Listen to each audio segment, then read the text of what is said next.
Olá, eu sou o Breno do canal Medicina Passo a Passo e hoje iremos conversar sobre a morfologia viral. Mas antes, eu gostaria de pedir para que você se inscrevesse nesse canal e considerasse se tornar membro dele. Fazendo isso, você tanto valoriza o meu trabalho como me incentiva a estar sempre produzindo vídeo de qualidade sobre matérias que se aprendem no ensino superior. Os vírus, eles são parasitas intracelulares obrigatórios. Eles nada mais são do que material genético envolvidos, pela maioria dos casos, por um capsídeo proteico. Esse capsídeo proteico é formado da união não covalente de capsômeros. E essa união não covalente facilita um processo denominado meta-instabilidade. O que é isso? A meta-instabilidade é quando o vírus, na sua fase extracelular, se encontra protegido pelo capsídeo ligado pelas ligações não covalentes dos capsômeros. Porém, quando ele se encontra dentro da célula, que ele precisa expor o seu material genético à célula para ele então comandar a célula e realizar as suas funções de replicação, transcrição de alguns genes virais, o que essas ligações não covalentes permitem o desmonte desses capsômeros e expor o material genético então à célula, o processo inverso da formação do capsídeo, que é o desmonte desses capsômeros. Esse processo é denominado meta-instabilidade. E o capsômero, por sua vez, é formado pela união de protômeros. Dentro do material genético que os vírus carregam dentro de si, dentro do capsídeo, eles possuem os genes para codificar, para produzir o próprio capsídeo. Um gene, na vasta maioria dos casos, irá codificar para uma proteína. E essas proteínas que o gene irá codificar vão se assemblar e formar os protômeros. Mas não necessariamente um protômero é constituído de mais de uma proteína.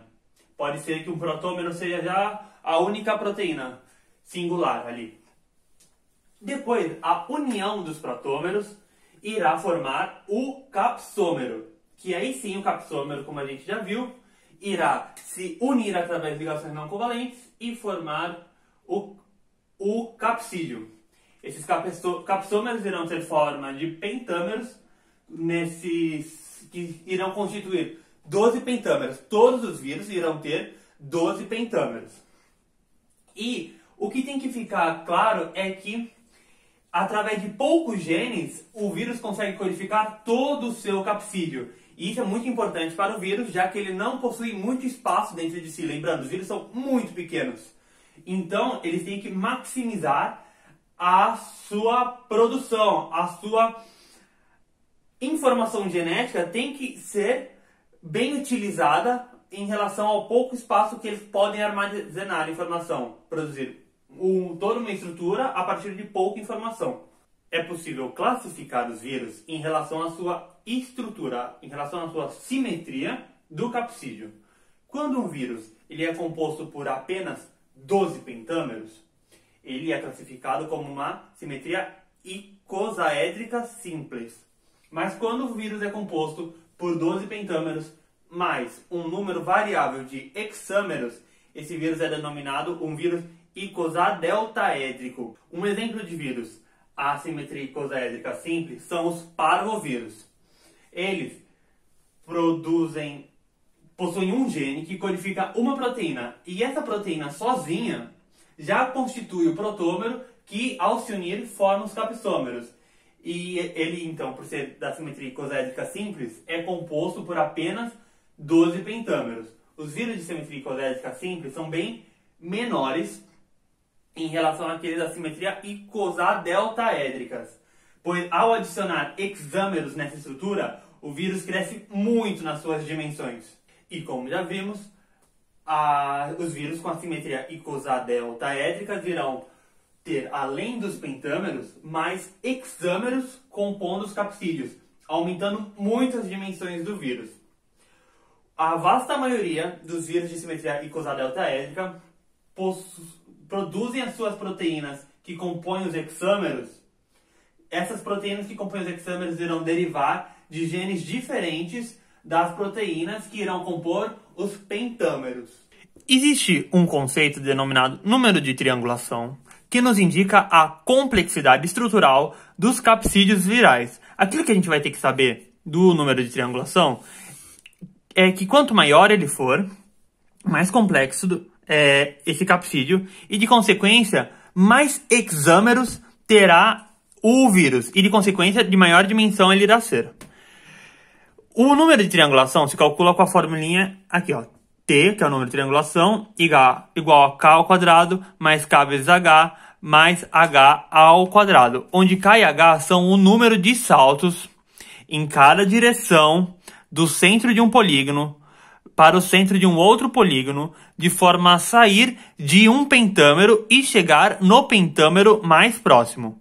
No caso dos vírus de simetria icosaédrica simples, este número é 1, pois ele é formado apenas de pentâmeros. Logo, todo pentâmero sempre estará a apenas um salto de distância de um outro pentâmero. E aí, pondo na formulinha, a gente tem que 1 ao quadrado mais 1 vezes 0, mais 0 ao quadrado a gente vai considerar 0. A gente vai entender melhor esse conceito quando a gente estiver falando dos vírus de simetria icosodeltaédrica. Porém, aqui eu quero lembrar que eu estou representando uma estrutura tridimensional, que é o capsídeo viral, de forma dimensional. Aqui é como se fosse aqueles dados, sabe, que você recorta no papel e depois você dobra e cola eles, e aí você forma uma estrutura tridimensional a partir de uma estrutura dimensional. Aqui, se você descesse esse pentâmero, que são todos pentâmeros aqui, você iria formar uma estrutura tridimensional, que assim, curvada para baixo, e aí o conjunto dessas estruturas iria formar um capsídeo. Bem, vamos agora observar o número de triangulação nos vírus que possuem uma simetria de capsídeo icosadeltaédrica. Como foi que eu defini que a gente descobre o K e o H? O que eles são? K e o H são o número de saltos que se realiza do centro de um polígono até um centro de um outro polígono imediatamente próximo. E é esse número de saltos de forma a sair de um pentâmero e chegar no pentâmero mais próximo. Logo, nos poliovírus nós temos que realizar um salto na direção H, um salto na direção K. Logo teremos valores de H igual a 1, K igual a 1. Substituindo os valores, nós teremos 1 ao quadrado mais 1 vezes 1 mais 1 ao quadrado. Número de triangulação igual a 3. Nos poliomavírus, iremos realizar um salto na direção H, 2 saltos na direção K. 1 ao quadrado mais 1 vezes 2 mais 2 ao quadrado. Número de triangulação igual a 7. E agora podemos observar a quantidade de hexâmeros que começa a se acumular neste capsídeo. E lembrando, quanto mais hexâmeros, maior a dimensão do vírus. Os vírus começam a assumir proporções muito grandes, por exemplo, analisando os herpes vírus, que possuem um número de triangulação igual a 16. Por que eles possuem esse número? Pois é necessário 1, 2, 3, 4 saltos em uma única direção para sair de um pentâmero e ir até o pentâmero mais próximo. Logo é 4 ao quadrado mais 4 vezes 0 mais 0 ao quadrado, que a gente considera 0. Número de triangulação igual a 16. Esses são os herpes vírus.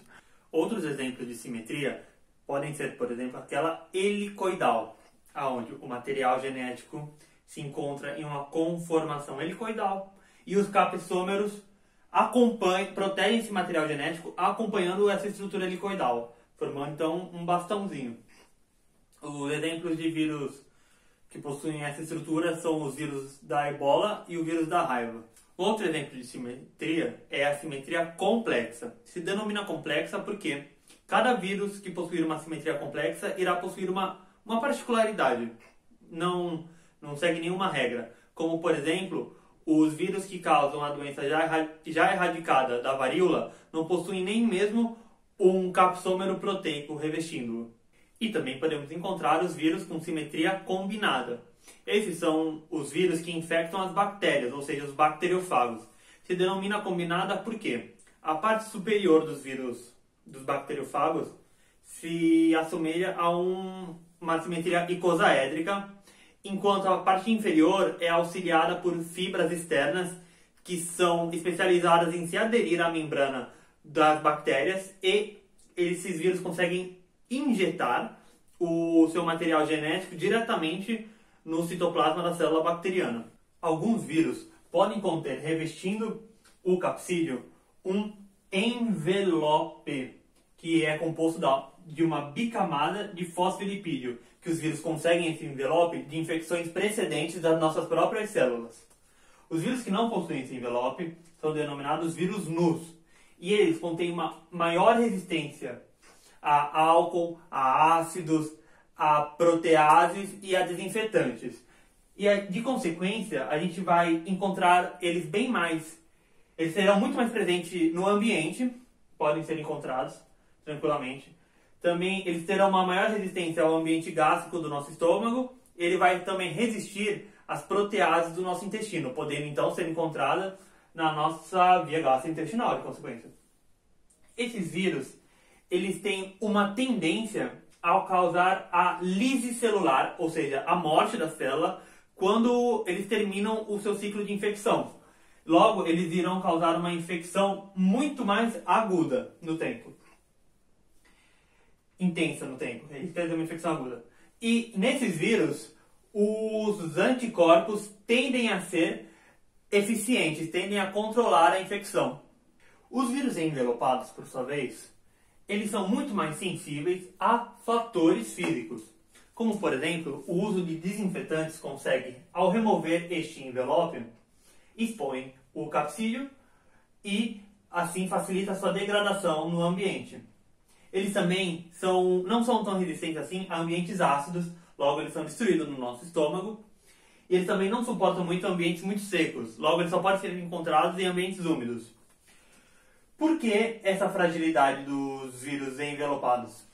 Isso ocorre porque os vírus envelopados possuem uma especialização em infectar diretamente uma célula a outra em uma infecção crônica. Por exemplo, sabe quando 2 gotas de óleo em cima de uma água se fundem facilmente? É para isso que serve o envelope. O envelope não serve para proteger o vírus. Não tem a função protetiva. Ele tem uma função funcional no ciclo infectivo, no começo do ciclo infectivo. Pois ele, ao possuir este envelope que derivou no final do ciclo infectivo, ele roubou uma parte da nossa membrana plasmática, fosfolipídica.